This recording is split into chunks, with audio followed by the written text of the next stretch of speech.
Hello students, मैं देवेश कुमार आज आपको नेक्स्ट टॉपिक लेके आया हूँ driving equation using method of integration. आपने 3 इक्वेशन पढ़ी है 9th क्लास में। v equal to u plus a t, s equal to u t plus half a t square, v square minus u square equal to 2as। इन 3 equations को हम जो है bye integration method proof करेंगे और देखना कितने सिंपल तरीके से हम करेंगे, आपको डायरेक्टली क्लियर होगा। ठीक है, आओ देखते हैं थोड़ा सा। तो सबसे पहले हम क्या कर लेंगे, हम लेट कर लेंगे कि एक पार्टिकल है जिसकी एक्सेलरेशन जो है वो a है। ठीक, उसकी इनिशियल वेलोसिटी u है, लेकिन आफ्टर टी टाइम जो वेलोसिटी है वो v हो जाती है। देन तब देखो हम पहले फर्स्ट इक्वेशन प्रूव करते हैं, और फर्स्ट इक्वेशन हमें पता है कि क्या है, v equal to u plus a t. तो सबसे पहले वी नो दैट, हम लोग पहले से जानते हैं, क्या जानते हैं हम पहले से, हम जानते हैं पहले से कि a इक्वल टू क्या होता है, del we upon del t. यही तो पढ़ा हमने कि a इक्वल टू क्या होता है, del we upon del T. ठीक, the change of velocity in unit per time, वही तो हमने पढ़ा है, the rate of change of velocity. तो a equal to D upon, a equal to क्या जाएगा, डी अपॉन टी।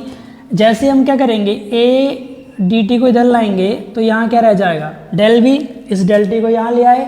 उसके बाद हम क्या करेंगे, देखो दोनों तरफ इंटीग्रेशन कर देंगे। तो ऑन इंटीग्रेशन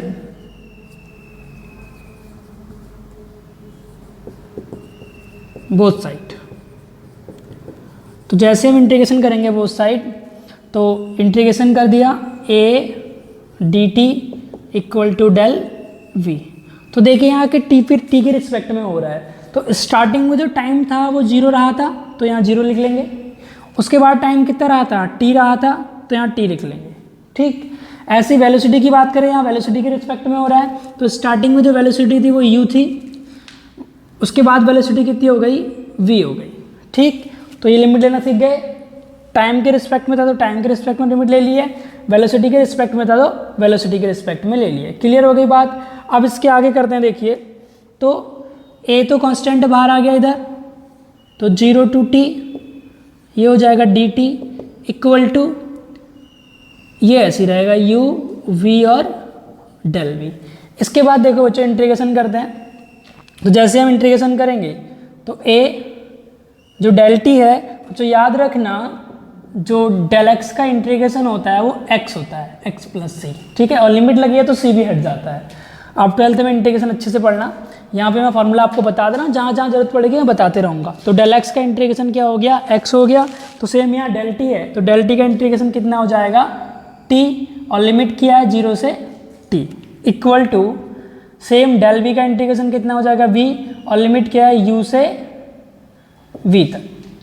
ठीक, तो a, अब इंटीग्रेशन करने के बाद पहले अपर लिमिट रखते हैं, तो पहले अपर लिमिट रख दी, फिर माइनस करके लोअर लिमिट रखते हैं। तो लोअर लिमिट कितनी है, 0 इक्वल टू, पहले अपर लिमिट तो v, माइनस करके लोअर लिमिट तो u, तो ये कितना आ गया, a t equal to v minus u. तो u को इधर ले आएंगे तो u plus a t equal to कितना हो जाएगा, v।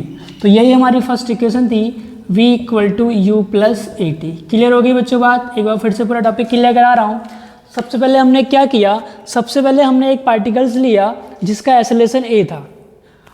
स्टार्टिंग में उसकी वेलोसिटी u थी, आफ्टर t टाइम उसकी वेलोसिटी v हो गई। देन आप पहले से जानते हो कि the rate of change of velocity is called acceleration. तो a इक्वल टू क्या हो गया, del v upon del T. तो dt को यहाँ भेजा, del A D T equal to D V आ गया। दोनों तरफ इंटीग्रेशन किया। जब इंटीग्रेशन करोगे तो लिमिट कैसे रखते हैं, देखिए यहाँ डेल टी के रिस्पेक्ट में हो रहा है, तो स्टार्टिंग में टाइम 0 रहा था, उसके बाद टी टाइम हो गया, तो ये ले ली। ऐसी वेलोसिटी के रिस्पेक्ट में हुआ, तो स्टार्टिंग में u था, बाद में v ले ली लिमिट। क्लियर। उसके बाद देखिए बच्चों, जो a था वो बाहर आ गया, तो 0 टू t डेल टी, इधर u2 भी ऐसे ही रहा। डेल टी का इंटीग्रेशन किया t, डेल v का किया v। पहले अपर लिमिट रखी, फिर माइनस करके लोअर लिमिट रखी। सेम पहले अपर लिमिट रखी, माइनस करके लोअर लिमिट रख दी। तो ए टी इक्वल टू क्या आ गया, v माइनस यू। यहाँ से हमें मिल गया v equal to u plus a t. Clear हो गया। अब जो है हम इसका सेकंड करेंगे। तो सेकंड इक्वेशन देखिए,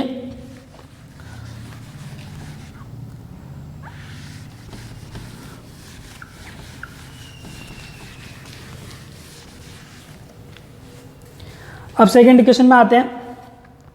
सेकेंड इक्वेशन में देखिए आप कैसे करेंगे सेकेंड इक्वेशन। स्टार्टिंग की लैंग्वेज वही रहने देंगे, अभी भी वही एसिलेशन रहेगा, वही वेलोसिटी रहेगी और वही इनिशियल वेलोसिटी रहेगी, वही फाइनल वेलोसिटी रहेगी, सब कुछ वही रखना है। लेकिन थोड़ा सा आप लैंग्वेज में क्या करेंगे, देखिए आप पहले से जानते हो कि v इक्वल टू क्या होता है, del x upon del t, ये तो होता है del x upon del t, यानी कि डेल एक्स यहाँ पे क्या होगा, डिस्प्लेसमेंट होगा, तो डिस्प्लेसमेंट अपॉन टाइम क्या होता है, वेलोसिटी होती है। तो अब हम आते हैं v इक्वल टू, ऐसा कर लो इस dt को ना यहाँ पे ले आओ, तो ये हो जाएगा हमारा v equal to del x upon del t था। अब आप जो है v dt इक्वल टू क्या कर लेंगे, डेल एक्स कर लेंगे। क्लियर हो गई बात बच्चों। यहाँ से फिर से पहले की तरह, अब देखो आप डेल टी है तो अब आप क्या करोगे, ऑन इंटीग्रेशन करेंगे फिर से, तो ऑन इंटीग्रेटिंग बोथ साइड, तो वो साइड इंटीग्रेशन करिए, तो ये हो जाएगा integration v del t equal to integration del x। अब फिर वही बच्चों, इधर dt है लिमिट और इधर जो है x के फॉर्म में है, तो अब हम यहाँ पे क्या करेंगे, देखिए लिमिट रखते हैं, तो स्टार्टिंग में जो टाइम रहा होगा वो 0 रहा होगा, आफ्टर t टाइम जो सम टाइम हुआ वो t हुआ। सेम यहाँ पर स्टार्टिंग में जो आपने डिस्टेंस कवर की होगी वो 0 की होगी और बाद में कितनी कर दी होगी, x कर दी होगी, या अगर आपने s डिस्टेंस कवर की होगी तो आप s लिख लेना, जो लिखते हो चल जाएगा, ठीक है। इसके बाद फिर आगे इंटीग्रेशन करके देखते हैं। तो देखो पहले ना आप अभी आपने v की वैल्यू निकाली, v क्या होता है u प्लस ए टी, तो 0 टू t v की वैल्यू क्या होगा u plus a t into del t equal to 0 to x into del x. अब इसके बाद बच्चों आप इंटीग्रेशन करोगे तो ये हो जाएगा, दोनों पार्टों में तोड़ लो, 0 टू t, ये क्या आ गया u dt आ गया, तो u dt प्लस ये क्या है ए टी डी टी और ये 0 टू t इक्वल टू क्या आ गया 0 टू x dx, ठीक है। तो देखिए बच्चों u तो बाहर हो गया, अब ये क्या रह गया 0 to t dt plus 0 to t, इधर a बाहर आया t into d t plus sorry equal to 0 to x dx। तो ये हो गया u, जब dt का इंटीग्रेशन करेंगे तो t आ जाएगा और लिमिट आ जाएगी 0 टू t प्लस a ऐसे ही रहेगा। जब t का इंटीग्रेशन करेंगे बच्चों देखो फॉर्मूला याद रखना, जो x की पावर n dx होता है वो होता है x की power n plus 1 upon n plus 1 plus c। तो यहाँ पे t की पावर 1 है तो t की power 1 plus 1 upon 1 plus 1, const limit दी हुई है इसलिए c नहीं लगाते हैं, तो 0 to t equal to dx का इंटीग्रेशन पहले वाले की तरह x हो जाएगा, तो 0 टू x, ये हो जाएगा हमारा ut, या ऐसे कर लो पहले एक बार लिमिट रख दो, upper limit minus lower limit plus a t square upon 2 0 to t equal to upper limit minus lower limit, तो हो जाएगा ut प्लस a पहले upper limit minus lower limit, तो 0 रख देंगे इक्वल टू x, तो ये हो जाएगा ut equal to sorry ut plus half a t square equal to x। बच्चों जो आपने बुक्स में पढ़ा है वो पढ़ा है s equal to ut plus half a t square, तो यहाँ पे सपोज कर लो if x equal to s then s equal to कितना हो जाएगा ut plus half a t square. तो ये हमारा कंफर्म हो गया। अब हमारा जो है सेकंड वाला क्लियर हो गया। कंफर्म होगी बात, क्या किया था हमने लिया था v equal to del x upon del T, तो डी टी को यहाँ भेजा, डेल एक्स हो गया, दोनों तरफ इंटीग्रेशन किया, इंटीग्रेशन कर दिया। प्रॉब्लम हो रही थी लिमिट सेलेक्ट करने में कि लिमिट का क्या करना है, तो लिमिट ले ली, t थी तो 0 से t ले ली, dx सी तो 0 to x ले लिया, उसके बाद v की वैल्यू रखी u प्लस ए टी जो हमने अभी प्रूफ की थी जस्ट, फिर इसका मल्टीप्लाई कर दिया dt का u से भी और इससे भी किया, और तुरंत जो है एक ही स्टेप में तोड़ के भी रख दिया दोनों स्टेप अलग हो। फिर उसके बाद u कांस्टेंट था बाहर ले लिया, u a कांस्टेंट था बाहर ले लिया, उसके बाद हमने जो है इंटीग्रेशन कर लिया। क्लियर, इंटीग्रेशन करा, फिर अपर और लोअर लिमिट रखी, लास्ट में हमने जो फॉर्म पढ़ी है वो पढ़ी है s equal to u t plus half a t square, यहाँ आया था x equal to u t plus half a t square, तो x भी डिस्टेंस ही थी, x की जगह हमने s लिख दिया, वहाँ बता दिया कि x equal to x। Clear हो गया। अब नेक्स्ट देखिए थर्ड इक्वेशन, ये क्लियर है ना बिल्कुल। अब थर्ड इक्वेशन पे आते हैं।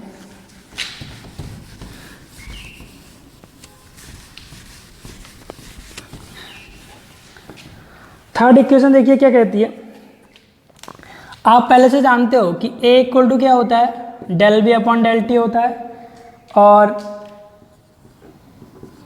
v इक्वल टू क्या होता है, डेल एक्स या del s upon del t होता है। ठीक है, जो भी करते हैं आप एक ही बात है। तो अगर आप a अपॉन वी निकालें, जब आप a अपॉन वी निकालेंगे तो देखिए क्या होगा, a del b upon del t और v del x upon del t, del t से डेल टी कैंसिल हो जाएगा, देन a अपॉन वी कितना बचेगा, del b upon del x.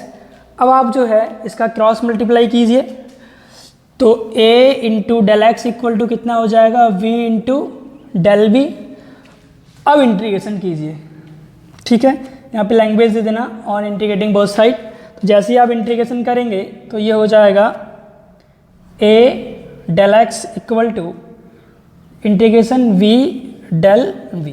अब देखिए डेल एक्स है ना, तो स्टार्टिंग में 0 रही होगी डिस्टेंस, बाद में कितनी होगी x, फिर स्टार्टिंग में वेलोसिटी u रही होगी, बाद में कितनी हो गई है b। फिर देखिए जो a की वैल्यू है, आपको पता है a इक्वल टू क्या होता है, हमने पहले ही पढ़ा है, v इक्वल टू होता है u प्लस ए टी। तो यहाँ से अगर a निकालेंगे तो ये जाएगा v माइनस यू और अपॉन में t, ऐसे भी तो कर सकते हैं a की वैल्यू रख के। ठीक, एक तरीका ये है, और दूसरा तरीका चाहें तो हम v की वैल्यू भी रख सकते हैं, लेकिन ऐसा करते हैं फिलहाल की कंडीशन में a की वैल्यू भी मत रखो, सीधे सीधे भी हो जाता है ये। देखिए कैसे, a बाहर, integration 0 to x del x equal to u s e v s e, इधर v डेल v। बच्चों इंटीग्रेशन करते हैं, देखिए डेल एक्स का integration x 0 to x equal to v का इंटीग्रेशन, कौन सा फॉर्मूला लगेगा, x की पावर n dx वाला। क्या था x की पावर n dx, x की power n plus one upon n plus one plus C, लेकिन अभी लिमिट दी है तो c का यूज़ नहीं होता है, तो ये हो जाएगा v की power 1 plus one upon 1 plus one, और पहले अपर लिमिट और ये। ठीक, तो a अब क्या करेंगे, पहले अपर लिमिट माइनस करके lower limit equal to v square upon 2, और लिमिट क्या रही u टू v। फिर ये हो जाएगा ax इक्वल टू पहले अपर लिमिट तो v square upon 2 minus lower limit u square upon 2। ठीक हो गई बात, यहाँ पे रख दी। तो ax इक्वल टू कितना हो गया, v square minus u square upon 2। इस 2 को यहाँ भेजेंगे तो 2ax इक्वल टू कितना हो जाएगा, v square minus u square. हमने जो पढ़ा है वो s की फॉर्म में पढ़ा है, तो यहाँ बता दो कि if x equal to s then 2as equal to कितना हो जाएगा, v square minus u square. ये रही हमारी थर्ड इक्वेशन। बच्चों किसी भी इक्वेशन में कोई भी प्रॉब्लम होगी तो आप मुझे बता दीजिए। देखिए ये मेरा व्हाट्सअप नंबर है 8006752160। अगर आपको इन टॉपिकों में कोई भी प्रॉब्लम होती है तो आप मेरे नंबर 8006752160 में डायरेक्टली मैसेज कर सकते हैं व्हाट्सएप पर। और अगर कोई भी न्यूमेरिकल से लेके किसी भी क्वेश्चन में कोई भी प्रॉब्लम हो आप डायरेक्टली पूछ लीजिए। क्लियर हो गया है? ठीक है, बाकी चैनल को सब्सक्राइब कर देना, शेयर कर देना और घंटी ज़रूर बजा देना। क्लियर? Okay, thanks.